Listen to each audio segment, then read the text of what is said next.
So you're a first-time homebuyer and you got a bunch of questions related to real estate and mortgages. Let's go over some very commonly asked questions. Okay, first one, how much do I need for down payment? Okay, so the minimum down payment depends on the purchase price of the home. So for homes priced up to $500,000, a minimum of 5% is required. For the portion of the price above $500,000, a 10% down payment is needed. Homes priced over $1 million require a 20% down payment. Okay, second question, what types of mortgages are available? There are various types of mortgages available, including fixed rate, variable rate, and something called as hybrid mortgages. So fixed rate mortgages have a constant interest rate throughout the term, while variable term mortgages have rates that can change. Talking about the third one, the hybrid mortgages, that basically combine the elements of both fixed and variable rates. Okay, third very commonly asked question, what is mortgage pre-approval?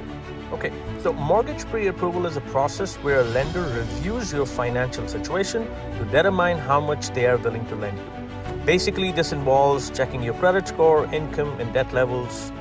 Pre-approval essentially gives you a very clear budget for house shopping and can make you more attractive to sellers. Obviously, the next question comes down to how is the mortgage interest rate determined? How would I know if I'm getting 4% or 6%? So your mortgage interest rate is determined by several factors, including your credit score, the amount of your down payment, the term of the mortgage, and the current economic conditions.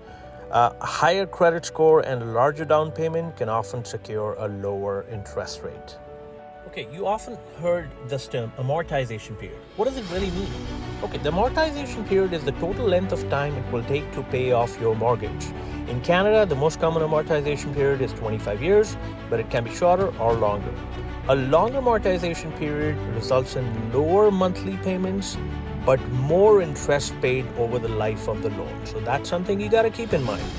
Usually, if you pay 20% or more down payment, your amortization can go from 25 to 30 years. Now, recently, the government did introduce 30 years amortization for first-time home buyers, and trying to help them out.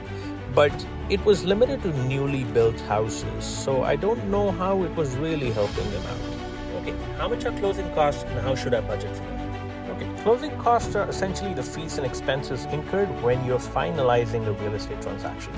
Basically, what it can include is fees, land transfer tax. As a first-time home buyer, you get about $4,000 a payment there. Home inspection fees, roughly around $500, and insurance. So in Toronto, you should budget approximately, 1.5 to 4% of the purchase price for closing costs. Again, it varies from property to property. What is mortgage default insurance? Mortgage default insurance essentially protects the lender, not you. If the borrower fails to repay the loan, which is you, then it basically protects the lender. It's typically required if your down payment is less than 20% of the home's purchase price.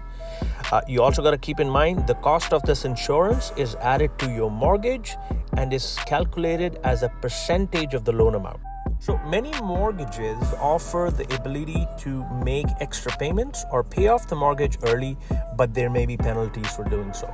It is really important to check the terms of your mortgage agreement to understand any potential penalties for prepayment. To give you an idea, it's roughly around 3 months of penalty. Okay, next very important question. How do you choose the right lender? How do you know it's this bank or that bank?